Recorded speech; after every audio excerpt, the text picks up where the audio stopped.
He can't even confirm his own name. That's how this hearing starts, and it only gets more chaotic from there. Today, we're breaking down a courtroom showdown that has everything. A defendant fighting to fire his own lawyer, a judge who isn't having any of it, and a legal battle over one of the most fundamental rights in the American justice system, the right to represent yourself. Sounds simple, right?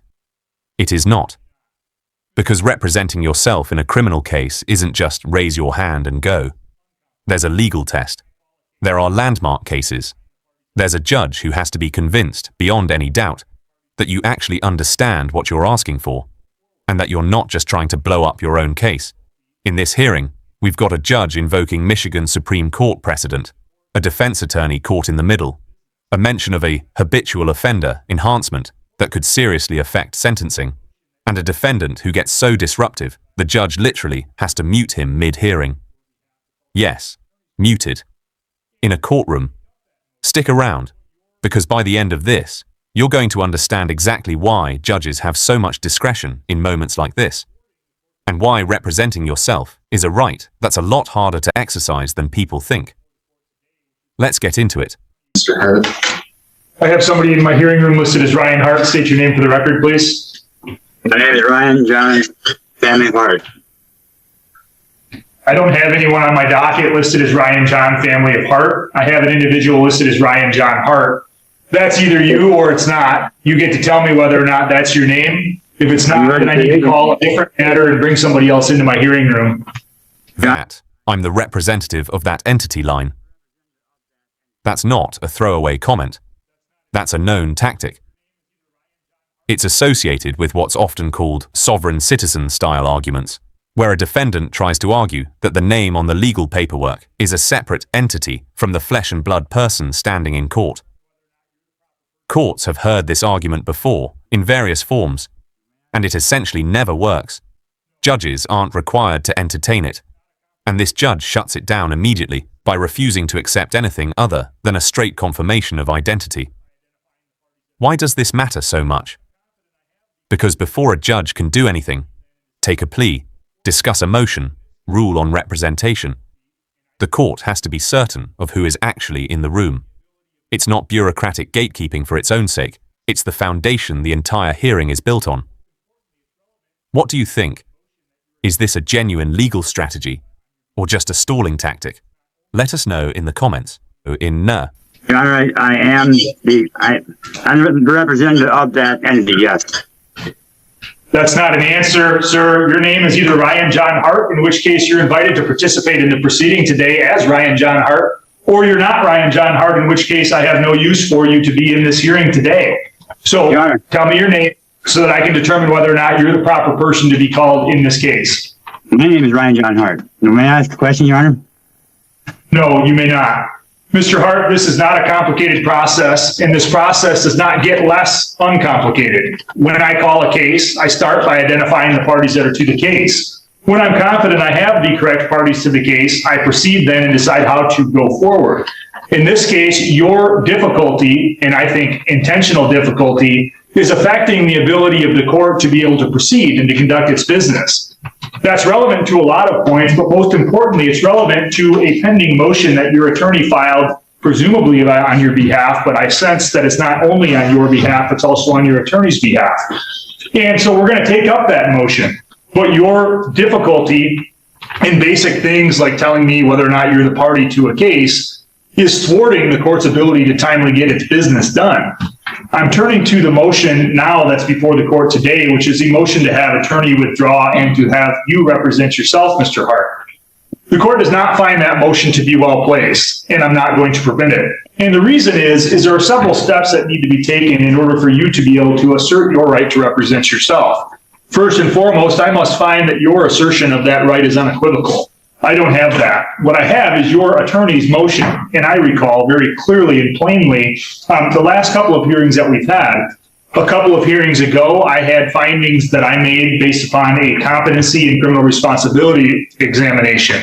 You were found both competent and criminally responsible by the court after assistance from the Center for Forensic Psychiatry and after an in-depth intervention and interview by them. I made the findings, your attorney agreed with them, and the prosecutor agreed. I have not once heard you make any type of unequivocal request at all. What I instead heard, when I consider whether or not there's an unequivocal request for you to represent yourself, is your attorney explained to me, I think this was 2 or 3 hearings ago now, that he was somewhat conflicted. And these are not his exact words, but this is what I recall from it. He was somewhat conflicted. You had wanted him to file various different motions, which the attorney did not find were supported by law.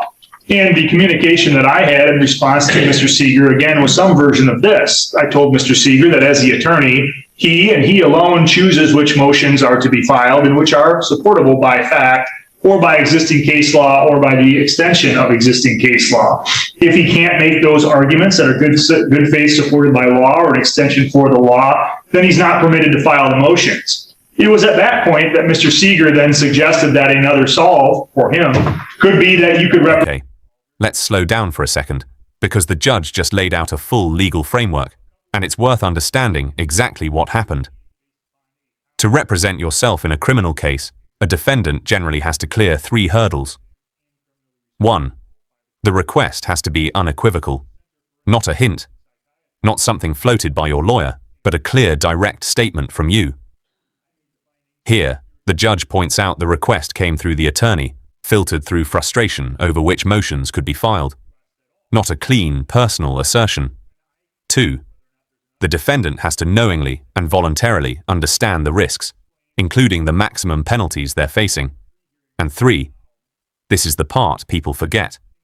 The judge has to weigh whether allowing self-representation will disrupt the court's ability to function.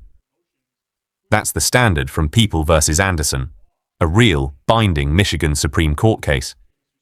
And here, the judge basically says, even if you cleared the first 2 hurdles, I've already watched you be disruptive enough that I don't trust you not to blow this proceeding up. That's a huge amount of judicial discretion being exercised at once. Do you think the judge made the right call here, or should the defendant have gotten his shot at self-representation regardless? You could represent yourself. In other words, the implication that what Mr. Seeger was making is that if you were representing yourself, you would not be constrained in the way that he is. It would allow you to file whatever frivolous motions, I'm using that word, Mr. Seeger didn't, whatever frivolous motions you wanted to. And so the request to have you represent yourself as made through your attorney is not found, number 1, by the court to be unequivocal in any way.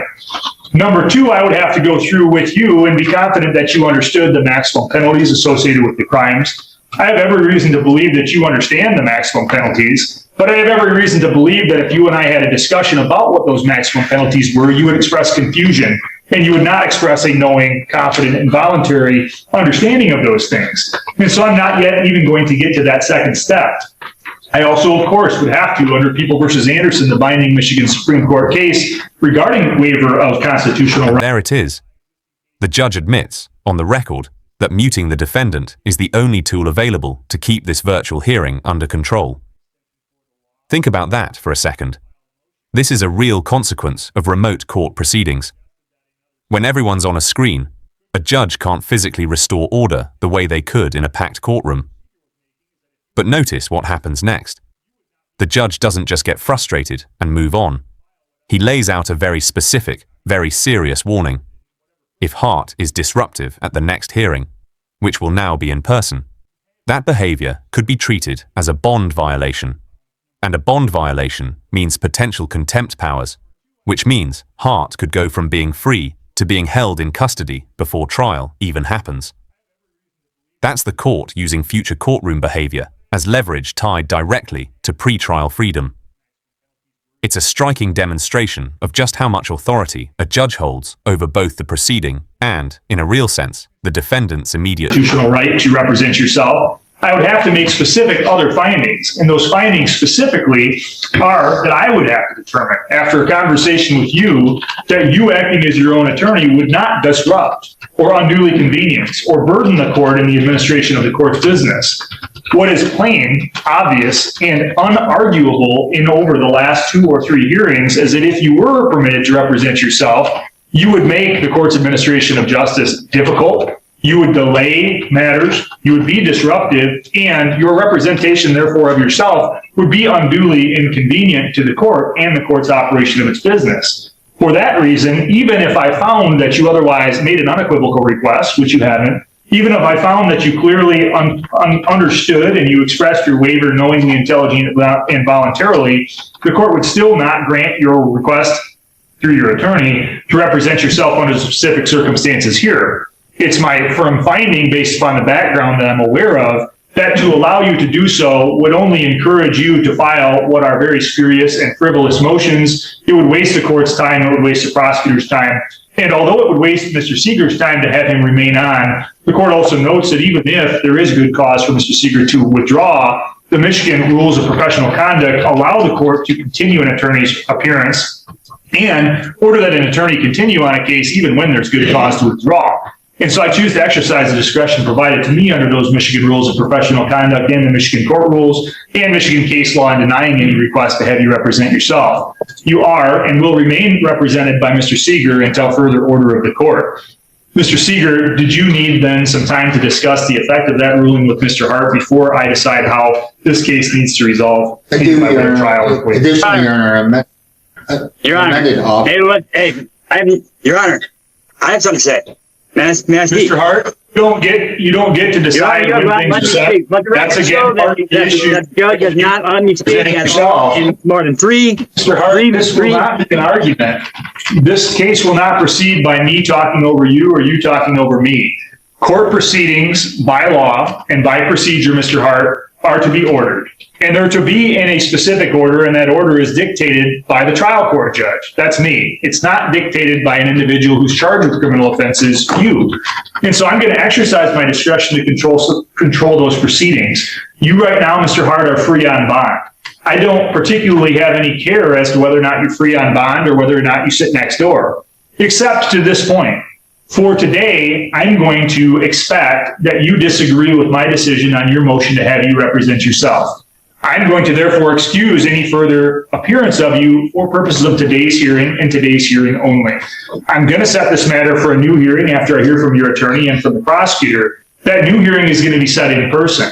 The reason I choose in my discretion to set it in person is because if you're disruptive or unduly burdensome to the court at the next hearing in person, I'm going to view it as a violation of your bond conditions. And if I view it as a violation of your bond conditions, you're going to be subject to the contempt powers of the court, which includes me revoking your bond and you sitting next door. Because if I have your bond revoked and you're sitting next door, I'll know that Mr. Seeger can locate you and communicate with you. And if you have your bond revoked, I'll know that I'll be able to better control the situation than I can over an electronic communication like we're doing now. Because as you've demonstrated, the only way I can control the proceedings right now is to mute you so that you can't speak over me.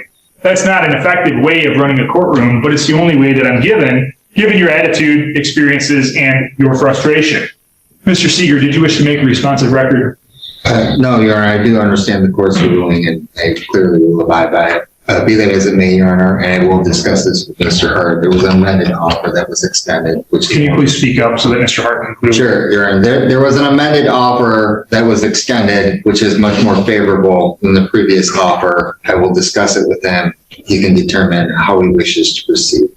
All right. Did you want to, for purpose of the record, state that or offer on the record? Your Honor, my understanding is that he could plead to one count of attempted resisting and obstructing, which would be a misdemeanor in lieu of dismissal of the attendant charge together with the habitual offender notice. What was the habitual offender notice that was charged? It was I don't have it in front of me, Your Honor, because I just had the motion. Your Honor, he's subject to a habitual 4. I believe it's on the information. And I just didn't have the file in front of me, but do you disagree with that, Mr. Seeger? No, Your Honor. All right. So, Mr. Hart, it's very important that you not only hear the offer that's been made as an offer to an attempted resist and obstruct charge for dismissal of the existing charge as well as a habitual 4th, but it's fundamentally even more important that you talk to Mr. Seeger about that. He can give you advice. You ultimately get to decide how to proceed, and it does not matter to me how you proceed, so long as you proceed with the understanding that court procedures require structure, and that structure will be followed by you and by anyone else that's in this courtroom, or there will be alternative options considered by the court. Mr. Ziegler, anything further on any of that the people would like to offer? No, Your Honor. No, sir. All right. The court will set this matter for a status conference next month. I will require that everyone in this matter be in person for the reasons I've already explained. Mr. Hart, you're free to sign off now. I expect you'll talk with your attorney and be here in person next month. You'll get a notice in the mail. So let's recap what actually happened in this hearing. A defendant tried, through his attorney, to fire that same attorney and represent himself. The judge walked through the full legal test for self-representation, the unequivocal request, the knowing waiver of rights, and the risk of disruption, and found that Hart failed every single part of it, particularly the concern that self-representation would derail the court's ability to function. At the same time, a significantly better plea offer surfaced on the record, a reduction from the original charge down to attempted resisting and obstructing. A misdemeanor, with the habitual offender enhancement dropped entirely. That's a massive difference in potential exposure. The judge made it clear that decision belongs to Hart and his attorney, but also made it just as clear that courtroom order isn't optional, going as far as tying future bond status to future behavior. This case is a real look at how much discretion judges hold, how self-representation rights work in practice versus in theory, and how plea negotiations continue even in the middle of contentious proceedings. If you found this case as shocking as we did, make sure to hit that like button, share your thoughts in the comments, and don't forget to subscribe for more jaw-dropping courtroom breakdowns.